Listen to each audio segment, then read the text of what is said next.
नमस्कार, महाराष्ट्र माझा. आपण पाहत आहात आपलं लोकप्रिय चॅनल मायराणी आयराणी न्यूज चॅनल. आजच्या बातमीपत्रामध्ये मी आपलं मनापासून स्वागत करत आहे.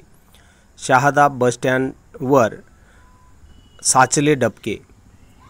या ठिकाणी बस स्टँड परिसरात प्रवासी उभे राहतात. या ठिकाणीच पाऊस पडल्यामुळे अतिशय मोठे डबके साचल्याचे दिसून येते. एखाद वेळेस प्रवाशाचे लक्ष नसताना अंगावरती पाणी उडते आणि नाहक त्या प्रवाशाला त्रास होतो, असे चित्र आहे.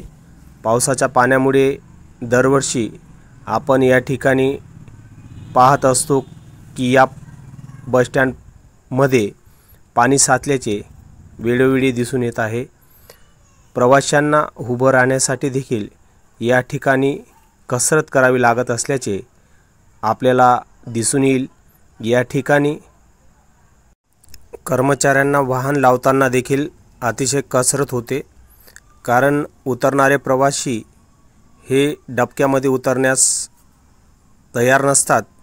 यामुळे नाहक ड्रायव्हरांना देखील आणि वाहकांना देखील त्रास होतो, असे चित्र या ठिकाणी दिसून येते.